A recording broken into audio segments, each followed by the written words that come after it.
Salahkan ini itu masuk ke wilayah akidah atau fikih? Saya mau tanya. Kalau di akidah kalimatnya cuma tiga ya. Muslim, fasik, kafir. Muslim, kafir, Islam, fisk, kefasikan. Yang ketiga, kufur. Kalau dalam hukum fikih, jika perkaranya perkara hukum murni, maka dia bisa jadi 5. Wajib, mustahab, sunat kalau bahasa kita. Apalagi mubah, boleh, makruh, haram. Di wilayahnya cuma 5 ini. Nggak ada di situ, murtad tuh nggak ada. Dan tidak ada dalam agama Yahudi orang jadi Yahudi dengan trompet, itu nggak ada. Yahudi itu agama nation, agama suku. Kalau nggak keturunan Yahudi nggak bisa jadi Yahudi, walaupun antum itu pakai kopiah kecil itu terus baca Taurat seperti ini, seperti mereka baca. Itu saya masih ingat 2016 jamaah kita meninggal di Paris. Lalu saya diminta untuk menyolatkannya dan memandikannya. Saya bilang, jamaahnya laki apa perempuan? Perempuan, Ustaz. Loh kok saya yang disuruh ya? Nanti saya yang perlu dimandiin. Ya, terus gimana? Kita ajarin ada ibu-ibu untuk mandiin. Tapi ternyata di masjid-masjid Paris itu sudah disediakan kayak bimrohnya gitu. Ada untuk Yahudi, ada untuk Kristiani, ada untuk Muslim. Orangnya bilang, Ustaz jangan lama-lama ya doanya. Loh, kok minta tolong tapi kok nggak lama-lama, gimana ceritanya? Saya kalau pengen lama gimana? Ustadz jangan lama-lama. Ya udah, saya nggak lama-lama. 10 menit beres. Kita sholatkan, kita doakan, dan saya nggak baca apa-apa. Padahal di hadisnya bacakan surah Yasin. Hadis Abu Dawud, hadis Ibnu Hibban. Iqra'u Yasin ala mautakum. Bacakan Yasin untuk orang mati. Hadisnya disahihkan Ibnu Hibban, didhaifkan oleh Albani. Antum ikut Imam Ibnu Hibban atau Syekh Albani? Sederhana toh? Ikut imam atau syekh? Imam aja ya. Imam salafus soleh mengamalkannya ya. Walaupun Ibnu Hibban sudah lewat masa salaf, sudah masuk khalaf. Akhirnya saya buru-buru aja baca doa yang sholat pendek, doanya pun pendek. 10 menit kelar. Di samping ternyata orang Yahudi pakai kopiah kayak kita juga, tapi kecil. Baca Taurat mirip kayak orang Pakistan baca. Orang Pakistan itu kalau baca Quran gini, Bismillahirrahmanirrahim, Alhamdulillahirrahmanirrahim, begitu. Ini orang Pakistan niru Yahudi atau Yahudi niru Pakistan? Jadi kesamaan penampilan begitu, itu bukan berarti kesamaan agama. Tadi di samping saya kan Pak Ardin pakai tasbih. Ya. Itu bagi sebagian orang dianggap tasyabuh dengan Yahudi, menyerupai Yahudi. Hati-hati. Isu tasyabuh muncul dari kelompok ekstrim. Isu tasyabuh, apa tasyabuh? Menyerupai kaum lain. Muncul dari kelompok ekstrim. Masa orang pakai tasbih disebut tasyabuh dengan Yahudi? Kalau pakai handphone buatan Cina habis sholat, komunis nggak? Assalamualaikum, assalamualaikum. Cek dulu ya. Gimana? Ini Vivo Pak, saya yang murah-murah aja ya. Saya Yahudi nggak? Saya Cina nggak? Ya, matanya kurang sipit ya. Komunis nggak? Allahu Akbar. Kalau antum pakai Apple, apa dong? Amerika belakang Yahudi. Ente Yahudi. Kenapa? Yang pakai Apple itu Yahudi. Gitu. Emang begitu kaedahnya. Maka hati-hati. Al-aqilun, orang-orang yang berakal itu selalu Allah katakan.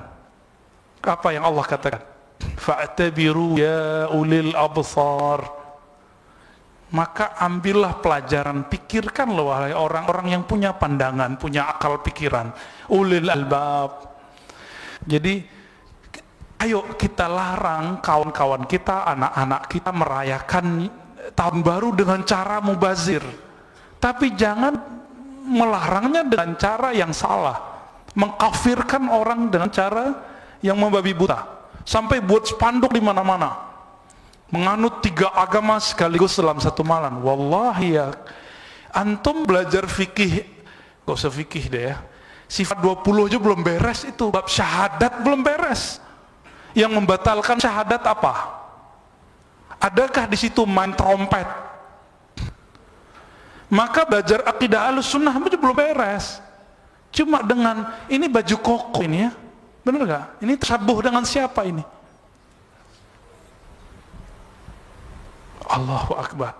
Jadi tolong, ini pelan-pelan kita ngomong ya, tapi ini keras aslinya nih. Tolong larang kawan kita merayakan tahun baru dengan sikap mubazir, tapi jangan kemudian mengkafirkan dia, memurtadkan dia, mengatakan dia menganut 3 agama sekaligus. Allahu Akbar. Mana ada di Kristiani orang main apa? Lonceng langsung menjadi Kristen. Coba tanya pendeta manapun, Kristen itu gimana caranya? Dibaptis dulu Pak. Baptis itu ya syahadat kayak kita. Gak ada itu yang begitu. Pakai tasbih jadi Yahudi. La ilaha illallah. Kalau begitu Abu Hurairah sahabat Rasulullah Yahudi. Berarti yang menghujat sahabat siapa dong? Syiah ente ya. Yang berani hujat sahabat siapa? Yang merendahkan amal sahabat siapa? Tapi ingat, cara untuk menghancurkan karakter seseorang, figur seorang ustadz, itu cukup tuduh 2 aja. Ini cara mereka. Hati-hati dengan mainan ini. Ustadz Syanu taqiyah. Kenapa? Dia Syiah. Taqiyah itu ngerti taqiyah. Menyembunyikan Syiahnya, menampilkan Ahlussunnahnya. Ya Rob, ya, udah kena, banyak yang kena sudah. Ulama ahli tafsir kita, Quraisy, Syihab, dituduh Syiah. Kalau nggak Syiah, tuduhan kedua, wah ini paling enak. Oh lulusan mana? UIN. Dosen di mana? UIN. Dari mana? Ciputat. Ya sudah, liberal. Allahu Akbar. Jadi antum hati-hati dengan mainan-mainan kata-kata ini. Ini cara untuk menjatuhkan figur. Dulu radio Rasil itu radio Ahlussunnah. Supaya orang gak mau denger Rasil, maka si radio yang satu lagi bilang apa? Itu radio Syiah. Betul, dulu ada orang Syiah yang taqiyah di situ, udah dibersihin semua, udah aman. Kalau tasyayyu itu banyak orang kena. Tadi tasyayyu, mencintai Ali, itu banyak yang kena. Tapi kalau Syiah itu pasti Rafidhah, mencaci para sahabat, bahkan mengkafirkan para sahabat. Itu nggak mungkin. Jadi teman-teman semua, saya mengimbau, mari pergantian tahun itu diisi dengan hal yang positif. Buat pengajian kayak, tapi jangan buat sholat akhir tahun, nggak ada. Akhir tahun Masehi ada nggak? Nggak ada. Kalau doa ada buat ulama, tapi itu akhir tahun Hijriah. Awal tahun Hijriah, nggak disebutkan itu tahun Masehi, nggak disebutkan. Wallahu a'lam. Ya, kalau dibuat misalnya malam tahajud tahun baru, itu baru bid'ah. Tapi sholat tahajudnya bid'ah nggak? Eventnya kok malam tahajud doang? Itu dalam hukum fikih, jangankan itu ya. Nabi SAW memakruhkan, melarang sebagian sahabat yang mengkhususkan malam Jumat untuk qiyamul lail. Nabi maunya tiap malam qiyamul lail. Jadi mari nanti nggak usah main trompet, ya. Nggak usah main apalagi tuh yang ketiga, nggak usah main begituan. Kalau ngumpul-ngumpul doang, ngopi boleh nggak? Ya boleh. Nonton bola boleh nggak? Ya nggak apa-apa. Jadi dia mirip kayak hukum-hukum yang lain, kontennya apa, maka itulah hukumnya. Gitu ya. Ini tipsnya, kalau nggak jadi ustadz nggak apa-apa. Sekarang kita kasih kuncinya. Isi perbuatannya, aktivitasnya apa, itulah hukumnya. Oke? Kita masuk ke kitab yang ngomong kalbu aja ya. Itu ngomong horor dikit. Allahumma salli ala nabiyyina Muhammad wa ala alihi wa sahbihi ajma'in. Kita masuk ke tokoh yang disebutkan di kitab ini, tokoh yang ke-49. Nama imamnya Abu Ishaq Ibrahim Al-Qassar atau Ibrahim bin Daud Ar-Raqi.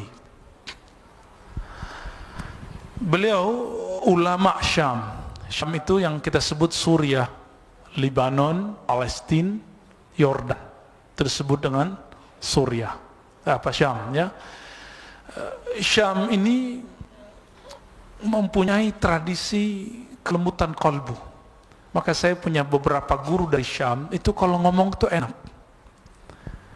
Kita kayak dibuai-buai gitu. Misalnya ngomong Arabnya gini, ayyuhal ikhwah, il'alamu anna qulubakum manzuratun baina yadayillah. Nah gitu ngomongnya ya. Fa inna Allah ta'ala yanzuru ila qulubikum. Jadi gitunya enak. Beda orang Mesir. Ya. Kenceng kalau orang Mesir. Tapi orang Mesir itu lebih akrab dari orang-orang yang lain. Ya. Lain lagi dengan Saudi, lain lagi dengan Irak. Irak ini paling kenceng ngomongnya. Ya. Itu kalau khutbah kayak perang, Pak. Nah, perbedaan-perbedaan begitu ya mirip-mirip kayak orang Padang, Batak, Toraja, Jawa. Beda kan? Jadi khutbahnya Sunda beda lagi tuh. Ya.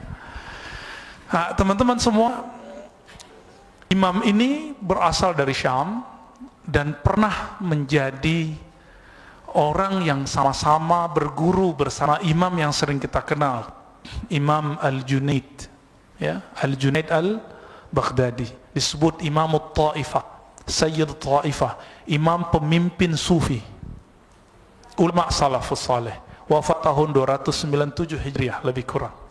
Maka sufi dari salaf, maka orang yang menghujat sufi menghujat salaf. Hati-hati ya, karena hari ini berani-berani ustaz-ustaz sekarang tuh berani-berani ditanya sufi, jawabnya apa? Zindiq. Berarti Imam Junaid zindiq, Pangeran Diponegoro zindiq, Sunan Gunung Jati zindiq, Sunan Ampel zindiq. Kenapa? Sufi. Ar-Razi zindiq. Kenapa? Bela sufi. Dari mana begitu kalimatnya? Terus yang dinukil qaul Imam Syafi'i yang tidak sahih bersumber dari beliau. Kata Imam Syafi'i dalam qaul yang tidak sahih, kalau kamu melihat orang dungu, falyanzur ila sufi, maka lihatlah si sufi. Saya kasih tahu di diwan Imam Syafi'i menukil qaul sufi banyak sekali. Berarti Imam Syafi'i murid orang dungu dong. Ya, ini sekarang kita mulai kenceng-kenceng, Pak. Ya, kenapa? Mereka kenceng sama kita. Idfa' billati iya ahsan. Ya, kita membalas, menyerang kembali, mengkritis kembali dengan cara yang ahsan, betul, dengan cara yang baik, lebih ilmiah, insya Allah. Ya. Namun kalau dia mau ngajak baik-baik, ya kita bil mau'izatil hasanah. Kalau wajadilhum billati iya ahsan. Ini ayat untuk non-muslim, Pak. Apalagi sesama muslim. Maka nggak boleh menggunakan kalimat zindik kepada sesama muslim. Haram hukumnya. Antum termasuk orang fasik. Kenapa? Dalam hadis yang sahih, sibabul muslim fusuq. Mencaci sesama muslim adalah fasik. Saya walaupun beda dengan salafi, beda dengan hati, saya nggak pernah mengatakan mereka zindik. Saya beda dengan beberapa ustaz di sini, kita nggak pernah bilang dia zindik. Sesat gitu nggak pernah. Ahlu bid'ah nggak mau kita cuma katakan nahnu ittafaqna alal ikhtilaf, kita sepakat untuk tidak sepakat. Mau nggak? Sepakat untuk tidak. Kenapa? Jangankan antum, Abu Bakar dan Umar radhiyallahu taala anhuma itu banyak nggak sepakatnya, namun mereka ngobrol, mereka dialog. Kita kan nggak mau dialog, kita maunya main-main serang-serang dari satu pihak. Nah, itu yang tidak baik. Taib. Imam Ibrahim Al-Qassar ini teman Imam Junaid Al-Baghdadi, Imam Sayyidut Ta'ifah, Imam Salafus Saleh, Imam Sufi. Jadi Sufi sama dengan Salaf. Udah masuk rumusnya? Ya. Berarti mengingkari Sufi, mengingkari ulama Salafus Saleh. Antum buka Sahih Bukhari ketemu Sufi di situ. Antum buka Sunan Nasa'i, Sunan Ibnu Majah, ketemu ulama-ulama sufi yang jadi guru ahli hadis. Waqad umurnya dipanjangkan Allah Ta'ala, wa asha ila sanah 26 wa 300. Umurnya dipanjangkan Allah lebih dari 100 tahun, maka dia berumur berapa itu ya? Wafatnya 326. Temannya tadi Imam Junaid tahun berapa? 297. Berarti berapa tahun? Ayo, matematikanya bermasalah nih. Dulu kena doktrin ya, diharamin matematika sama gurunya ya. Baik. Apa kalimat yang menarik yang beliau wariskan kepada kita? Ada banyak kalimatnya. Di antara kalimat yang beliau katakan, beliau menyebutkan begini: At-tawakkul as-sukun ila madmunil haq.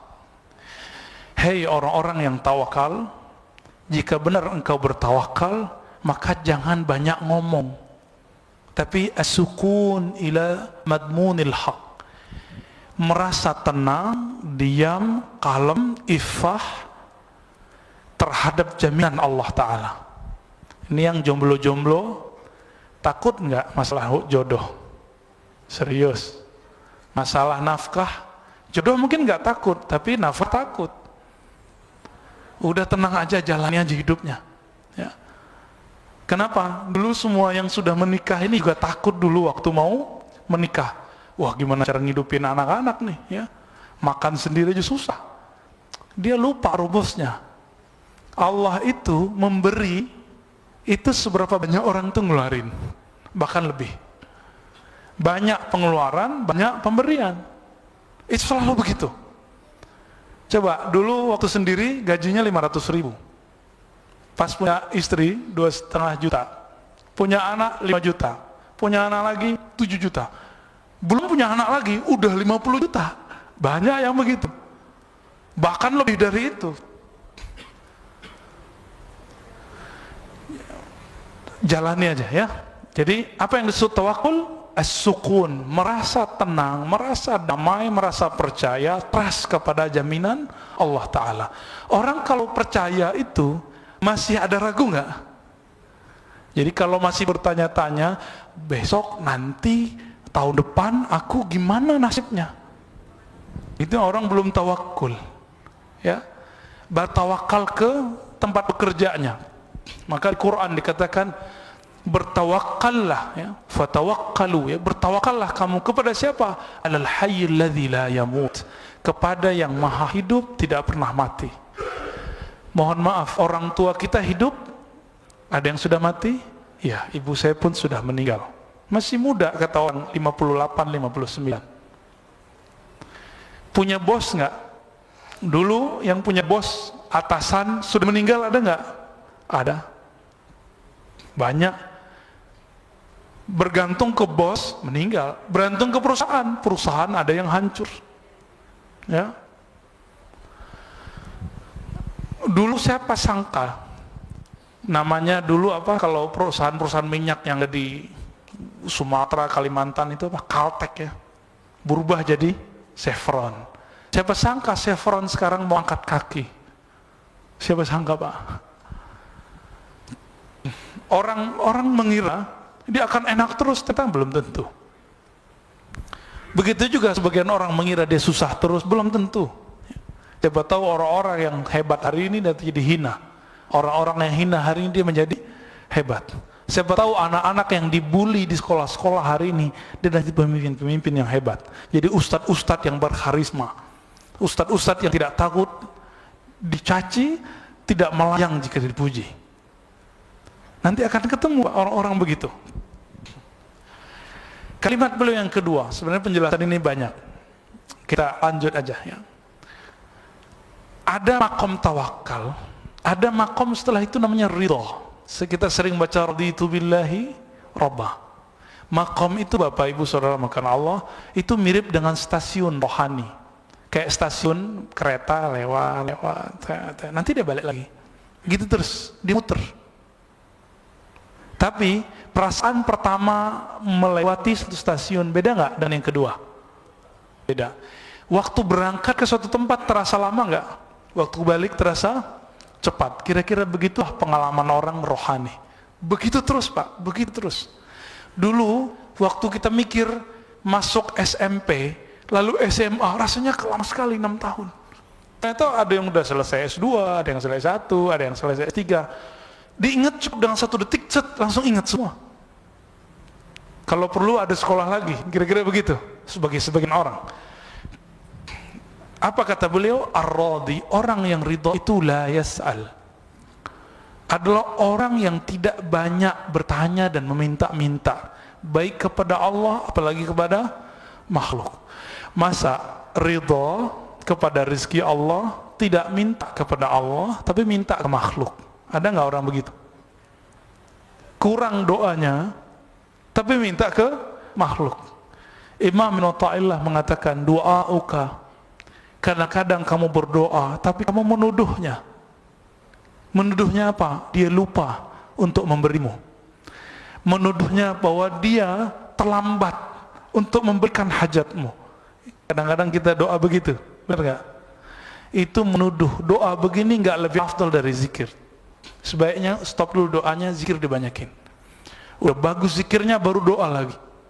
Apa kata beliau? Kata beliau berikutnya, walaysa min syartir ridha al-mubalaghatu fid du'a. Syarat orang ridha, orang tawakal itu bukan banyak doa. Banyak apa?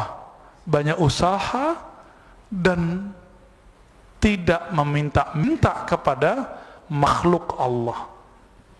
Ini yang disebut iffah. Ya. Lalu beliau mengatakan, hasbuka minad dunya suhbatu faqirin wa khidmatu waliyin. Mau tahu perbendaharaan akhirat yang ada di dunia? Mau tahu? Cuma 2. 1, fakir. Fakir di sini bukan miskin. Fakir di sini orang yang hatinya merasa butuh kepada Allah. Istilah fakir digunakan di kitab ini untuk menyebut sufi. Untuk menyebut siapa? Jadi hasbuka minad dunya suhbatus sufi. Itu maknanya. Cukuplah kamu di dunia, kamu bersahabat dengan permata-permata akhirat. Siapa itu? Sufi. Sufi itu mewarisi khusyuknya Nabi. Ahli fikih mewarisi hukum Islamnya Nabi. Ahli akidah mewarisi imannya Nabi. Orang yang mewarisi 3-3 itu semua disebut dia imam. Disebut dia imam. Kalau enggak belum nyampe imam. Ya, bro amam di depan ya. Lalu dikatakan wa khidmatu waliin, permata kedua adalah wali-wali Allah, kekasih-kekasih Allah. Ciri-ciri kekasih apa? Ingat selalu yang dikasihinya. Maka ciri-ciri wali, qalbunya, lisannya tidak putus menyebut nama Sang Maha Kekasih, Allah Ta'ala, lalu Rasulnya sallallahu alaihi wasallam, lalu pengikut Rasulnya sahabat radhiyallahu ta'ala anhum, lalu pengikut sahabatnya. Ini yang disebut menyebut sanad keilmuan.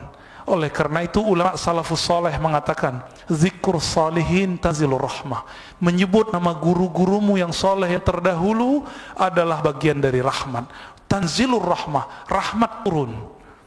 Itu sebabnya orang-orang yang tidak mau berguru, yang gengsi berguru, rahmat kurang bercucuran dari lisannya. Wajahnya jauh dari kasih sayang. Kalimat-kalimat yang muncul dari mulutnya ini, kalimat-kalimat yang tidak mewarisi rahmatnya Rasulullah sallallahu alaihi wasallam. Satu kali Rasulullah menangis ketika anaknya Ibrahim wafat. Beliau nangis. Ternyata Rasulullah itu manusia, bukan. Tapi nggak perlu bilang rembes, ya, nggak perlu bilang dia nyolong, ya. Untungnya dia sudah minta maaf, ya. Kalau nggak kita debat habis-habisan. Masa Allah biarkan seorang nabi penghulu alam semesta, tapi Allah jaga seorang nabi Bani Israel bernama Nabi Musa? Dijaga nggak Nabi Musa ketika dihanyutkan? Dijaga nggak? Rembes nggak? Enggak. Sesat nggak? Enggak. Maka mustahil seorang Nabi Muhammad itu kemudian terlantar nasibnya. Mustahil. Maka orang-orang yang mengatakan itu wajib tobat kepada Allah Ta'ala, minta maaf kepada Rasulullah. Gak perlu minta maaf ke umat Islam, gak perlu minta maaf ke kita, minta maafnya kepada Allah dan Rasulullah SAW. Dia wajib banyak salawat, gak kurang dari 1000 dia salawat itu. Kalau kurang dari 1000, gimana dia menebus cintanya ke Rasulullah SAW? Guru-guru kita untuk menebus emosionalnya yang tinggi, kebencian yang ada di kalbunya, dia kemudian menebusnya dengan salawat. Angka itu nggak penting, tapi untuk disiplin jadi penting. Khidmatu waliyin, maka ciri-ciri wali itu orang yang tidak luput lisannya menyebut nama Sang Maha Kekasih.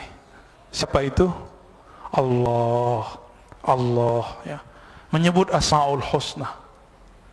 Antum suka seorang perempuan, tapi yang disebut nama cewek lain, itu namanya apa?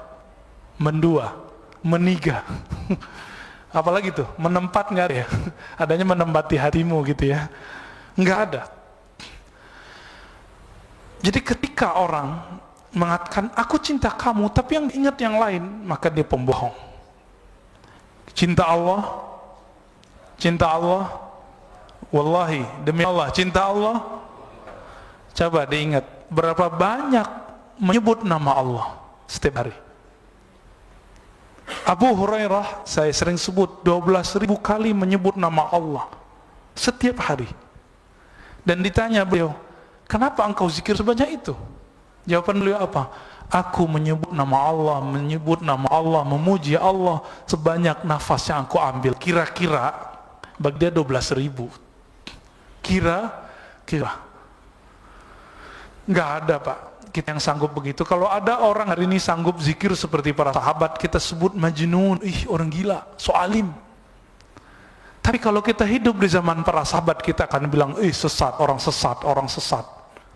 Ya, bentar-bentar buka handphone. Ya. Kalau buka handphone nggak zindik, tapi kalau pakai tasbih zindik. Allah, kebalik sudah. Saya khawatir ini yang Nabi sebut di akhir zaman, yusaddaku. Siapa yang yusaddaq? Al-kazib. Yusaddaq fiha al-kazib. Ketika di akhir zaman di Sunan Ibnu Majah, dibenarkan orang-orang yang bohong, dipercaya ulama yang bukan ulama, dipercaya wali yang bukan wali. Dan sebaliknya, yukazzab, ya, dibohongi, tidak dipercaya. Jika ini ulama, gak dipercaya ulama. Yang dipercaya yang bukan ulama. Orang yang udah jelas jalur hidupnya itu jalur ulama, itu nggak dipercaya. Yang dipercaya yang jalur hidupnya jalur lain. Masa insinyur baca buku terus jadi ustadz? Musisi obat jadi ustadz? Ya gak apa-apa, bagus, tapi jangan ngomong hukum. Itu aja masalahnya. Karena kita untuk dapat izin berfatwa bertahun-tahun, seperti seorang dokter bertahun-tahun baru dapat izin untuk diagnosa penyakit. Jadi saya menghimbau antum yang mantan musisi, nggak ada mantan insinyur ya, dokter, apalagi filsafat, ya, apalagi pendidik yang bukan ahli hukum, ahli usuluddin, ahli syariah, udah stop ngomong hukum. Jika dakwah akhlak, dakwah motivasi. Karena dakwah tidak terbatas pada ahli hukum, tidak terbatas pada ulama. Dakwah bisa pada siapapun. Kita yang bukan ustadz, kita bisa dakwah. Tapi kalau fatwa, mesti ulama. Ya, aku udah ngomong fatwa panas lagi. Ya. Allahumma salli ala Nabi Muhammad. Maka permata akhirat di surga yang ada di bumi, dua tadi. Orang yang mewarisi khusyuknya Nabi, disebut di kitab ini fakir. Mereka lah para sufi yang tidak putus menyebut nama Allah, merindukan Rasulullah SAW. Saya mau tanya lagi, cinta Rasulullah? Rindu Rasulullah? Rindu cewek? Rindu seseorang? Sering ingat dia nggak? Kita kalau rindu seseorang, mau jalan ingat dia, pakai baju ingat ini baju yang dia suka, mau tidur ingat dia, bangun tidur bukan alhamdulillahillazi, tapi dia, wah dia lagi, Makanya zikir orang rindu salah satunya huwa Allah. Maka zikir bukanlah bid'ah. Siapa yang mengatakan ini? Imam Ahlus Sunnah, Imam Abdul Qahir Al-Baghdadi, menulis kitab Al-Farqu Bainal Firaq, ulama yang mewarisi ajaran salaf, menulis kitab-kitab Ahlus Sunnah dan aliran-aliran yang berbeda dengan Ahlus Sunnah. Dia tulis Al-Farqu Bainal Firaq, kemudian Usuluddin, macam-macam kitabnya. Lalu muridnya Abdul Muzaffar Al-Isfaraini menulis At-Tafsir, ya. Mereka sudah menggariskan itu. Jadi mari, nah di situ disebutkan ulama-ulama Ahlus Sunnah itu ada 7 macam. Nomor 7-nya disebut sufi. Maka siapa yang menghujat sufi, menghujat ulama Ahlus Sunnah. Di sini banyak yang sufi yang ngisi. Ya, Kiai Ahmad Shadiq, ya, guru kita Sayyid Aqil Munawwar, itu sufi berat itu, ya. Tapi beliau basicnya bukan sufi, basicnya apa? Ahli fikih, ahli hadis, profesor di bidang itu, dan beliau qalbunya lembut sekali. Banyak lagi, ada Habib Umar, ya, di sini. Oh, banyak sekali. Kalau saya belum sufi, saya baru suka film. Saya belum ulama, saya baru mencintai ulama, saya berguru ke ulama. Maka saya tahu ini ciri-ciri ulama, ini bukan ulama. Karena berguru ke ulama, bukan ke ubaru. Antum berguru ke ubaru sih, ya. Jadi permata dunia, sufi, wali Allah. Guru kami Syekh Hasan itu mengatakan, kalau ulama misalnya ahli fikih, ahli akidah bukan wali, siapa lagi walinya? Berarti si wali itu nggak mesti yang jalan di atas air, nggak mesti kalau jalan duluan nyampe, nggak mesti. Kalau begitu juga nggak apa-apa. Itu disebut karamatul aulia. Tapi karamat terbagi 2. Ada karamat yang kubroh, yang tinggi, yang besar. Ada karamat yang sughra, yang kecil. Karamat yang kecil itu contohnya yang tadi, jalan di atas air, terbang, apalagi ya, menghilang, sholat di Mekah, itu biasa, Pak. Karamat hakiki yang kubra adalah innalladzina qalu rabbunallah tsumma istaqamu. Karamat tertinggi adalah al-istiqamah. Sudah punya istiqamah belum? Antum punya keramat. Udah punya istiqamah? Antum keramat sudah, ya. Yang udah istiqamah tawitir, antum punya keramat. Yang sudah istiqamah jamaah, antum keramat. Siapa yang ngomong gini? Guru ulama-ulama ahli qiraat. Hatta ulama ahli qiraat Indonesia, Kiai Ahsin Sakho, Dr. Ahsin Sakho, itu bagus sekali bacaannya. Guru namanya Syekh Aiman Suwaid. Beliau punya guru namanya Yunus Sud di Syam, sekampung dengan orang ini, pewaris ilmu ini. Apa kata beliau? Min karamati syekhi alla yatruka salat al-jamaah tula hayati. Di antara karamat guruku, dia tidak pernah meninggalkan salat jamaah sepanjang hidupnya, safaran wala hadaran, ya. Safir ataupun hadir, lagi jalan jauh ataupun lagi mukim, selalu sholat jamaah. Nggak mesti di masjid, kalau lagi safar bisa di jalan, di mana aja, selalu sholat berjamaah. Kita cuma dari Bintaro ke Ciputat sudah ninggalin sholat jamaah, benar nggak? Ya. Jadi teman-teman semua, nah ini permata, ya. Imam Ibrahim Al-Qassar juga mengatakan, petuah beliau yang berikut, al-absar qawiyah wal basair dha'ifah. Seseorang jika mata zahirnya terlalu liar, terlalu kuat, maka mata batinnya akan sangat lemah. Kalau mata ini sering buka, melototin orang, ngeliatin orang, maka mata batin akan. Itu sebabnya para ulama sufi kalau zikir pejamin mata, itu enggak bid'ah. Sholat boleh nggak menjamin mata? Ulama kita ikhtilaf. Tapi yang paling kuat boleh jika khusyuk. Tapi kalau menjamin mata tambah kusut, bukan tambah khusyuk, makruh. Itu yang disebut makruh. Atau imamnya dia sir terus, bahkan takbirnya sir, maka makruh menjamkan mata. Baru pejamin mata pikiran udah kemana-mana, itu makruh. Jadi pejam tidak pejam itu masalah media, bukan masalah pokok. Ya, itu persoalan fikih, tidak ada di hadis ya. Jadi gimana mereka berzikir? Maka coba lihat, pandang itu guru-guru ahli qalbu itu kalau zikir dia pasti pejam mata. Subhanallah, subhanallah, subhanallah. Kenapa pejam mata? Imam Ghazali mengatakan qalbu itu dia punya antena-antena.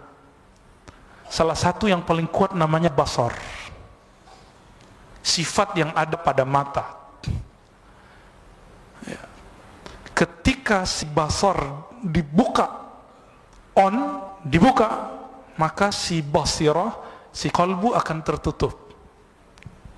Namun kalau sudah terlatih seperti para wali dan para nabi, maka mau matanya kebuka ataupun tertutup sama.